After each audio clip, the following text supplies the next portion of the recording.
살아계신 참으로 고마우신 하나님, 하나님의 그 자비로우신 손길과 하나님의 그 위엄 앞에 오늘도 저희들 이 하루를 시작하는 이 새벽에 하나님을 찬양하며 우리의 입술을 높여드리며 창조주 하나님의 그 위대하신 그 주님의 그 큰 사랑 앞에 감사로 오늘도 나아갈 수 있도록 은혜 주심을 너무나 감사합니다. 하나님, 우리는 피조물인 수밖에 없고 위대하신 하나님의 그 창조주 앞에 날마다 감사하며 찬양하며 그리고 즐거울 때만 기쁠 때만 찬양하는 것이 아니라 하나님 힘들고 어려울 때에도 찬양하는 그런 영적인 은혜가 우리에게 있게 하여 주심으로 말미암아 다윗이 가지고 있던 그 영성을 오늘도 저희들 닮아갈 수 있도록 은혜 베풀어 주시옵소서. 하나님, 이 시간 늘 절망스러울 때마다 우리 하나님을 찾게 하여 주시고 창조주 하나님이시기 때문에 하나님을 찬양하는 그 당연한 그 사실을 오늘도 기억하고 감사로 받아들이게 하여 주시사 오늘도 있는 삶 가운데 하나님 찬양이 넘치게 하시고 이 찬양이 나로 끝나는 것이 아니라 하나님을 알지 못하는 그리고 또 이 모든 민족들 하나님 또 이 모든 지역들 사람들이 하나님을 온전히 찬양하는 그런 놀라운 역사가 있게 하여 주심으로 온전히 하나님께 영광 올려드리는 그런 아름다운 공동체로 변화되게 하여 주옵소서. 하나님, 오늘 이 시간 우리의 닫혀있는 마음을 열길 원합니다. 하나님, 우리의 죽은 영혼이 오늘 이 시간도 말씀을 통해서 소속해 되어지는 은혜가 있길 원하오니 하나님, 버려야 될 것들은 다 버리게 하여 주시고 또 하나님 취할 것은 다 취하게 하심으로 말미암아 이 시간 이 새벽에 하나님의 음성으로 말미암아 너 하나님의 사람이다 라고 그렇게 일컬음 받고 칭찬 듣는 하나님 주의 종들이 되게 역사하여 주옵소서. 오늘도 이곳에 기도할 때 그 기도가 하나도 땅에 떨어지지 않도록 주님께서 역사해 주시기를 간절히 원하오며 그러므로 말미암아 기도가 응답되어서 능력과 기적으로 오늘도 하나님 우리로 통해서 살아계신 하나님의 능력이 나타나는 온전한 하루 되어질 수 있도록 인도해 주옵소서. 이곳에 친히 하나님 임재하여 주시고 우리에게 말씀해 주시기를 간절히 원하옵고 오늘도 하나님 우리가 기도할 때 정말 하나님의 임재를 경험하는 은혜가 있게 하여 주시옵소서. 부족함이 없도록 하나님 근심 걱정하지 않도록 모든 염려를 하나님께 맡기게 하여 주옵소서. 감사하며 예수님 이름으로 기도하옵나이다. 아멘. 오늘 시편 22편 말씀입니다. 시편 21편, 22편. 본문이 좀 길기 때문에 우리가 다 읽지 않고 1절부터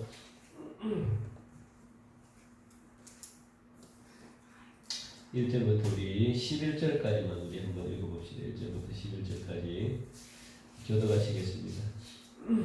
내 하나님이여 내 하나님이여 어찌 나를 버리셨나이까 어찌 나를 멀리하여 돕지 아니하시며 내 신음소리를 듣지 아니하시나이까 내 하나님이여 내가 낮에도 부르짖고 밤에도 잠잠하지 아니하오나 응답하지 아니하시나이다. 이스라엘의 찬송 중에 계시는 주여 주는 거룩하시니이다.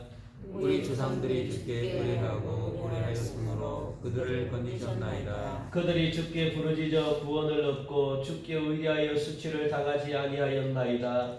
나는 벌레요 사람이 아니라 사람의 비방거리요 백성의 조롱거리니이다. 나를 보는 자는 다 나를 비웃으며 입술을 비죽거리고 머리를 흔들며 말하되 그가 여호와께 의탁하니 구원하실 걸 그를 기뻐하시니 건지실 걸 하나이다. 오직 주께서 나를 모태에서 나오게 하시고 내 어머니의 젖을 먹을 때에 의지하게 하셨나이다. 내가 날 때부터 주께 맡긴 바 되었고 모태에서 나올 때부터 주는 나의 하나님이 되셨나이다. 나를 멀리하지 마옵소서. 환난이 가까우나 도울 자 없나이다. 아멘. 오늘 본문인 시편 22편은 이 메시아 고난시라고 불려지는 그런 시입니다. 메시아 고난시라고 하는 것은 뭐냐면 예수님께서 십자가상에서 돌아가시기 전에 하신 말씀이 있죠. 엘리 엘리 라마 사막다니 하면서 나의 하나님 어찌 나를 버리셨나이까. 그렇게 예수님이 탄식하고 또 하나님께 나의 고난에 대해서 부르짖었다는 겁니다. 예수님께서 이렇게 부르짖었다는 것은 뭐냐면 하나님께서 예수님의 그 기도를 침묵하고 있다는 거예요. 그리고 또 절망적인 상태를 그렇게 말하고 있습니다. 오늘 다윗도 바로 그런 상태라는 거예요. 다윗도 하나님께 부르짖었는데도 불구하고 하나님은 계속 침묵하고 있다는 겁니다. 이 다윗은 자신의 인간적인 이 고통 그리고 자신의 영적인 이 고통을 있는 그대로 오늘 보니 본문은요 가감없이 그냥 표현을 합니다. 그러니까 내 하나님 어찌 나를 버리셨습니까? 도저히 할 수 없는 그런 이야기도 그냥 가감없이 그냥 하는 시죠. 마침 이 다윗이 마치 그냥 예수님이 고난 받는 그 현장에 있는 것처럼 생생하게 그냥 오늘 있는 그대로 표현하는 겁니다. 그렇기 때문에 다윗이 겪는 이 극심한 고통이 어떻는지 오늘 본문이 잘 기록되어 있죠. 사실 이 다윗은요 환난 중에서도 하나님의 도우심을 간구하며 부르짖고 있었는데 그런데 지금 이 환난의 문제보다 더 다윗을 괴롭히는 일이 있습니다. 그게 뭐냐면 우리도 한 번쯤은 다 겪잖아요. 하나님께서 다윗의 고통에 대해 가지고 침묵하고 있다는 것, 그게 더 힘들다는 거예요. 내가 지금 고통스럽고 아프고 내가 고난 중에 있는데 그래서 내가 하나님의 이름을 부르며 하나님께 찾았고 하나님께 기도했는데 이 기도가 아무런 응답이 없습니다. 그냥 하나님이 침묵하고 아무 대답도 없는 거예요. 이게 더 고통스럽다는 겁니다. 그래서 오늘 본문의 표제 보니까 앞에 다윗의 시 그러면서 인도자를 따라 아엘레샤하로 발음이 굉장히 어렵습니다. 아엘레샤하로이라고 그렇게 나와 있죠. 이게 무슨 뜻이냐면 새벽의 사슴이라는 뜻입니다. 새벽의 사슴. 사슴이라는 이 동물은요 슬픔의 상징이잖아요. 슬픈 짐승의 대명사가 바로 사슴이죠. 그러니까 아침 일찍부터 쫓겨다니는 사슴을 의미합니다. 사실 새벽에는 자고 쉬어야 되잖아요. 그리고 아침에 또 활동해야 되는데 새벽에도 자지 못하고 그냥 쫓겨다니는 거죠. 쫓겨다니고 아침에도 쫓겨다니고 한 번도 쉴 수가 없는 쫓겨다니는, 그래서 고난이 얼마나 힘든 것인가를 지금 이 슬픈 사슴을 통해 가지고 나타내는 거죠. 그만큼 고통스럽다는 거예요. 한 번도 쉴 수 없을 정도로 내가 막 새벽에도 쫓겨다니고 밤에도 쫓겨다니고 낮에도 쫓겨다니고 새벽에 밤에는 내가 자야만 내가 견딜 수 있는 체력이 생기는데 전혀 그렇지 않다는 거예요. 그래서 1절과 2절은 그렇게 표현하는 거죠. 내 하나님이여 내 하나님이여 어찌 나를 버리셨습니까? 어찌 나를 멀리하여 돕지 아니하오시며 내 신음소리를 듣지 아니하시나이까? 내 하나님이여 내가 낮에도 부르짖고 밤에도 잠잠하지 아니하오나 응답하지 아니하시나이다 라고 그렇게 말합니다. 1절 2절 들어보면요 이 상황이 여러분들 느껴지지 않습니까? 가슴속에 피부 속에 그냥 다가오지 않습니까? 얼마나 어려운 상황 속에 있으면 이렇게 다윗이 기도했을까? 낮에도 부르짖고 밤에도 부르짖고 그리고 새벽에도 부르짖고 했는데도 얼마나 답답했으면 그렇게 밤새도록 부르짖었는데도 응답하지 않았대요. 응답하지 않았다. 하나님과의 단절의 고통을 지금 나타내고 있습니다. 아무리 하나님 이름을 불러도 하나님과 단절됐기 때문에 도와주지 않는다는 거예요. 그래서 하나님은 다윗을 버리셨다라고 생각합니다. 나를 버렸구나 라고 생각하니까 더 힘든 거죠. 그래서 나의 신음소리도 듣지 않고 내가 막 억울한 소리를 내가 하나님께 내는데도 불구하고 하나님이 내 소리를 듣지 않는 것은 하나님과 완전히 단절되었고 하나님이 나를 완전히 버리셨다라고 그렇게 탄식하고 있는 거죠. 그래서 밤낮으로 하나님을 찾고 부르시지나 응답하지 않으신다고 2절에서 다윗은 슬퍼하고 있습니다. 2절 마지막 보니까 응답하지 않는다. 그리고 응답한다는 말은요 히브리어 성경에 보니까 아나 라고 그렇게 말합니다. 아나. 그런데 대답하다라고 표현하는 거거든요. 응답한다는 것은 대답하다는 겁니다. 그러니까 다윗에게 응답했다는 것은 하나님이 다윗에게 대답했다는 건데 응답하지 않았다는 것은 하나님이 대답하지 않았다는 거예요. 하나님의 얼굴을 바라보면서 도와달라고 다윗은 요청하고 있는데 하나님은 다윗의 얼굴을 외면했대요. 다윗은 하나님의 얼굴을 쳐다보고 이렇게 막 도와달라고 부탁하고 있는데 하나님은 다윗의 얼굴을 쳐다보지 않고 그냥 피해버렸대요. 이게 얼마나 여러분들 막막합니까? 지금 그 상태가 바로 응답하지 아니하는 그 상태라고 지금 표현하고 있죠. 다윗이 아무리 하나님께 질문을 하고 하나님께 물어도 욥처럼 하나님은 욥을 하나님이 만나지 않기로 작정한 것처럼 다윗도 하나님이 응답하지 않기로 그렇게 작정했대요. 그러니까 그게 다가오는 그 단절, 그 고독과 외로움과 그 쓸쓸함과 그게 너무너무 다윗의 마음을 갖다가 막 그냥 후벼 파는 거죠. 이런 고통은 우리가 신앙생활 하면서도 누구나 한 번쯤은 다 그렇게 겪는 그런 고통이 아닐까라고 생각합니다. 이 새벽에 여러분들 하나님께 간절히 기도하는데 우리 주님께서 우리의 기도를 응답하지 않는 것처럼 느껴지고 또 고통 속에 우리를 방치하는 것 같은 이런 고통과 정말 이 답답함이 느껴질 때 여러분들 어떻습니까? 참 죽을 것 같잖아요. 사울왕도 그런 적이 있습니다. 사울왕도 이 사무엘이 죽고 난 다음에 사무엘에게 항상 응답을 받았어요. 그러면 사무엘은 사울왕이 이 기도했던 걸 갖다가 하나님의 음성을 듣고 늘 말해주고 이러니까 사울은 부족함이 없었습니다. 그러니까 사울은 두려움이 없었어요. 왜냐하면 내가 필요한 대로 이야기하면은 그냥 사무엘은 나의 기도를 듣고 이렇게 또 대답해주고 답변을 또 해주고 그러니까 사울에게는 전혀 이 불안함이 없었는데 사무엘이 죽고 난 다음부터는요 사울왕에게 불안감이 막 찾아들기 시작하는 거예요. 아무리 그냥 하나님께 부르짖어도 하나님이 말씀해주지 않고 그러다 보니까 답답하니까 신접한 사람을 찾아가가지고 그냥 사무엘을 좀 불러달라고 그렇게 하잖아요. 그만큼 사울왕이 답답했다는 거예요. 몸부림을 쳤다는 겁니다. 죽을 지경이라는 거죠.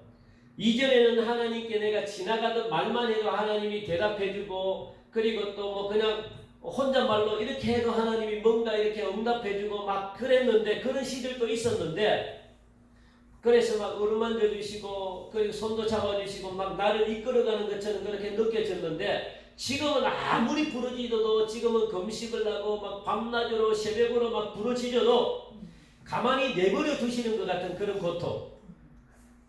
이런 고통은 이제 겪어본 사람들은 다 알잖아요. 정말 겪어본 사람들은 심각한 고통입니다. 그런데 다윗은 이 고통으로만 끝나지 않았대요. 더 깊은 고통을 그에게 주는 것은 뭐냐면 주변의 사람들이라고 이야기합니다.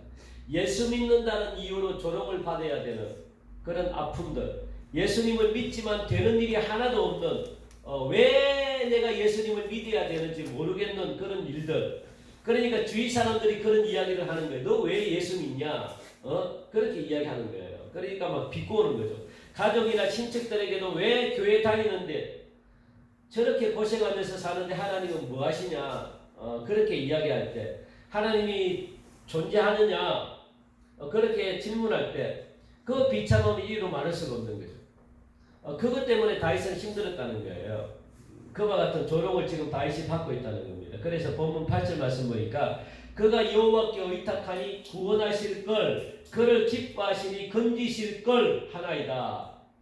야, 너 하나님께 이야기해봐. 그럼 하나님이 너 건지실 걸 그렇게 비웃고 조롱한다는 거예요. 누가? 안 믿는 사람들이, 내 가족들이, 그리고 주변에 있는 사람들이 나를 갖다가 그렇게 조롱한다는 겁니다. 그런데 절망적인 상황과 사람들의 이 조롱보다 더 다윗을 괴롭게 하는 일들이 있었대요. 또 다윗을 가장 괴롭게 하는 일은 뭐냐면 하나님께서 다윗 자신을 버린 것 같은 그런 느낌이 드는 거예요.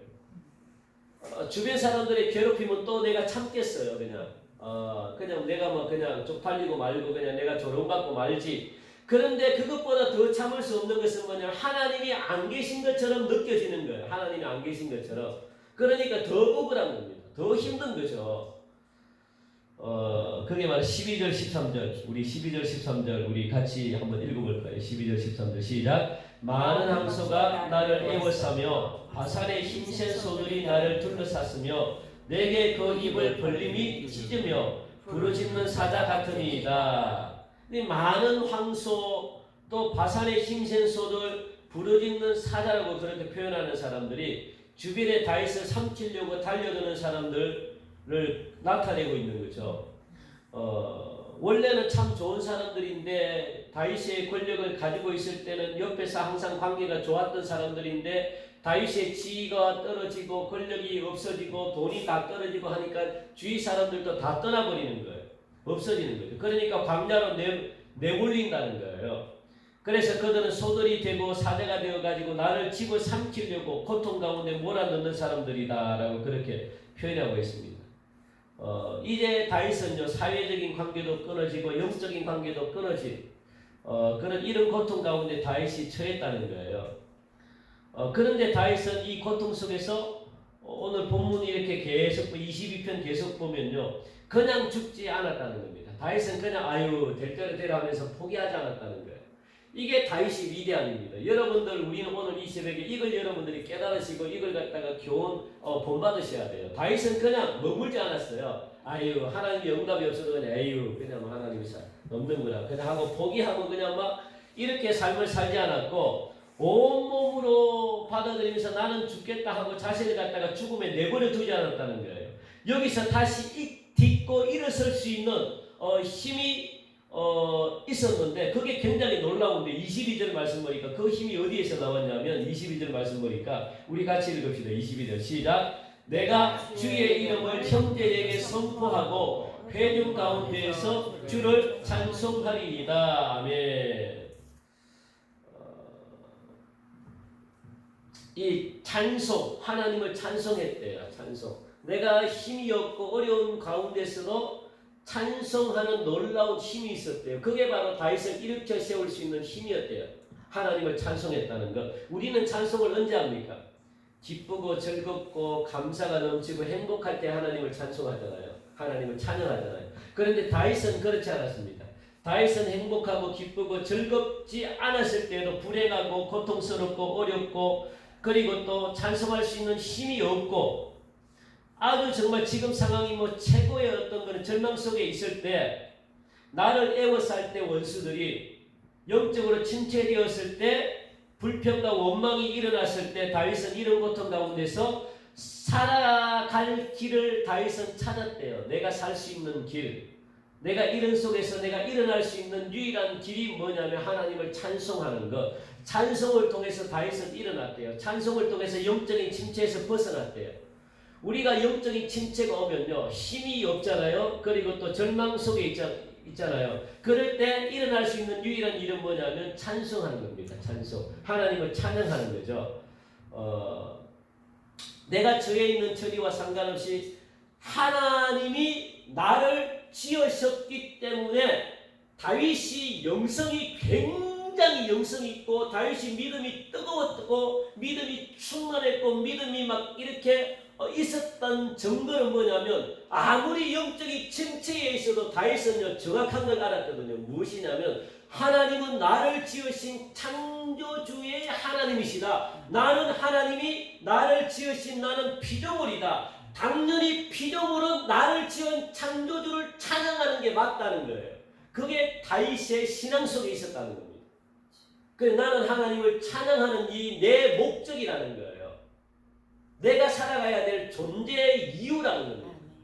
나는 불행과 기쁨과 고통과 즐거움과 행복과 이것과 상관없이 내가 어떤 고난 속에 있더라도, 내가 고통 속에 있더라도, 내가 절망과 불평 속에 있더라도, 내가 기쁨 속에 있더라도, 이런 어떤 여건과 환경과 상관없이 내가 존재해야 되는 이유는 하나님은 창조주이기 때문에 내가 그 하나님을 피조물로서 내가 찬양하는 일이 내 일이다라고 그렇게 다윗은 고백하고 있는 거예요. 놀랍죠. 그러니까 영적인 침체에서 막 벗어났습니다. 내 기도 소리를 들어주지 않아도, 내가 원하는 걸 얻지 못해도 창조주 하나님이시기 때문에 내가 하나님을 찬양한다. 그 마음이 다윗에게 있었다는 거예요. 그러니까 그렇게 찬양할 때 모든 수능에서 하나님은 어려움 속에서 일어날 수 있었다는 거예요. 모든 고난 속에서 일어날 수 있다는 거예요. 고통 가운데서 건짐을 받을 수 있었다라고 27절 우리 같이 읽어볼까요? 27절 시작. 땅의 모든 끝이 여호와를 기억하고 돌아오며 모든 나라의 모든 족속이 주의 앞에 예배하리니. 아멘. 다윗은 사실 찬양하면서 이런 꿈을 꿨습니다. 무슨 꿈을 꿨냐면 하나님이 찬양을 하니까 하나님께 찬송을 하니까 하나님을 높여드리니까 그러니까 찬송의 목적이잖아요. 그게 높여드리니까 하나님은 절망 속에서도 꿈을 주시는데 어떤 꿈을 꿨냐면 지금 나는 홀로 광야에 내 몰려서 내 혼자고 내가 외롭게 힘들게 내가 살아가고 있지만 외롭게 내 혼자 하나님을 찬양하고 있지만 먼 훗날 나는 한 나라의 왕이 되어가지고 많은 수많은 백성들이 하나님을 찬양하게 된 그걸 갖다가 하나님이 꿈을 꾸게 하는 거예요. 나를 통해서 나는 비록 내 혼자 지금 찬양을 하지만 내가 왕이 되고 그리고 또가 내가 모든 사람들을 다스릴 때 모든 백성들이 나와 함께 하나님을 찬양할 것이다. 나를 통해서 그런 꿈을 하나님이 꾸게 하셨습니다. 그런데 실제로 그런 꿈이 이루어졌잖아요. 다윗이 왕이 되고 그리고 다윗이 다스리는 하나님이 다스리는 나라가 될 것이라는 그런 꿈을 꾸면서 찬양했다는 거예요. 그런데 실제로 이루어졌습니다. 오늘 우리들도 마찬가지입니다. 하나님을 찬양하는 것이 나에게만 머물러서는 안 돼요. 그러니까 주변 모든 사람들에게도 이 지역에 있는 모든 사람들에게도 이 내 찬양과 내 찬송이 막 흘러 들어가야 됩니다. 다윗이 꿈꿨던 것처럼 다윗이 정말 그렇게 된 것처럼 나를 통해서 우리 교회를 통해서 이 지역에 있는 사람들이 하나님을 찬송하게끔 그렇게 흘러가야 되는 거죠. 그리고 우리 공동체를 적시고 나라와 민족 전체가 하나님께 예배하는 놀라운 역사로 일어나게 될 것을 우리 교회가 꿈을 꿔야 돼요. 그러기 위해서는 우리가 먼저 하나님을 찬송해야 되죠. 힘들고 어려울 때도 그러면서 우리 교회가 그렇게 될 것이라고 미리 감사로 여러분들이 받아들이셔야 돼요. 하나님 우리 교회를 통해서 이 지역이 정말 하나님을 찬양하고 하나님을 예배하는 지역으로 그리고 더 나아가서 이 나라의 민족이 하나님을 찬양하고 하나님을 예배하는 그런 나라 공동체가 될 것을 우리가 믿습니다 하고 미리 받아들이는 거예요. 그러면 그것이 이루어집니다. 그것이 바로 위대한 신앙입니다. 위대한 신앙이. 그래서 많은 위대한 신앙인들은요, 뭐 첩첩산중인 그런 괴로움의 순간에도 그리고 하나님께서 아무런 응답하시지 않는 듯한 그런 순간에도 포기를 하지 않는 거죠. 그게 바로 위대한 신앙이죠. 이 고통 속에서도 절망 속에서도 하나님께 기도하고 찬양하는 것을 다윗은 선택했다라고 그렇게 오늘 우리에게 말씀해주고 있습니다. 하나님께서 대답하지 않으시는 것 같은데도 응답 없는 하나님께 기도했다는 거예요. 찬양했다는 거예요. 죽음의 문턱에 놓였는데도 대적까지도 조롱하는데도 불구하고 사람들이 나를 조롱하는데도 불구하고 하나님까지 내 자신을 버렸다고 내가 느껴지는데도 불구하고 모든 것 하나님께 모든 것을 맡기겠다고 그렇게 고백하잖아요. 그래도 하나님께 맡기겠습니다. 그래서 나를 지어주신 하나님을 찬송합니다. 그러니까 구원이 이루어진 거예요. 구원이. 오늘 사랑하는 성도 여러분, 여러분들의 모든 삶도 하나님께 맡기시고 내 뜻대로 되지 않는다 할지라도 하나님께 찬송하고 감사하면서 나아갈 때 여러분들의 닫혀있는 그런 놀라운 이 고난과 어려움들의 문들이 다 열려지고 그리고 여러분들로 통해서 상황들이 역전되어서 믿지 않는 사람들이 하나님을 찬양하게 되는 그런 놀라운 하나님께 예배하게 되는 그런 놀라운 일들이 찬양 가운데 찬송 가운데 감사 가운데 일어날 줄 믿습니다. 그런 아름다운 인생이 되어서 하나님께 영광 올리시는 그런 복된 하루 되기를 주님의 이름으로 간절히 축원드립니다. 우리 이 시간 오늘 주신 귀한 말씀을 기억하면서 하나님 정말 하나님이 없는 것 같은 하나님 아무리 부르짖어도 정말 내 혼자라고 그렇게 느껴지는 그런 상황 속에서 그러나 다윗의 위대함은 다윗의 위대한 영성은 그래도 피조물인 나를 지으신 창조주를 내가 찬양하는 것이 마땅합니다. 내 찬양 소리를 통해서 하나님 그런 꿈을 꿉니다. 이 지역에 하나님을 알지 못하는 많은 사람들이 함께 예배드리고 함께 하나님을 찬양하는 그 모습을 꿈을 꿉니다. 그렇게 될 줄로 믿습니다 라고 받아들이는 그런 종이 되게 해달라고 여러분들 기도하시고 우리 교회도 그런 놀라운 역사가 나타나서 우리 교회를 통해서 이 지역을 변화시키는 교회 되게 해달라고 그리고 교회 건축까지도 하나님 맡깁니다. 하나님이 우리 교회 건축을 통해서 이 지역의 수많은 사람들이 하나님을 예배하는 그런 꿈을 꿉니다. 하나님 이루어 주시 달라고 기도하고 그리고 또 이 포괄적인 차별금지법이 통과되지 않도록 기도해 주시고 코로나19로부터 자유를 얻을 수 있도록 기도해 주시고 그리고 여러분 개인적인 기도 제목을 가지고 기도하시고 돌아가시기 바랍니다. 우리 시간 함께 간절한 마음으로 기도드리겠습니다.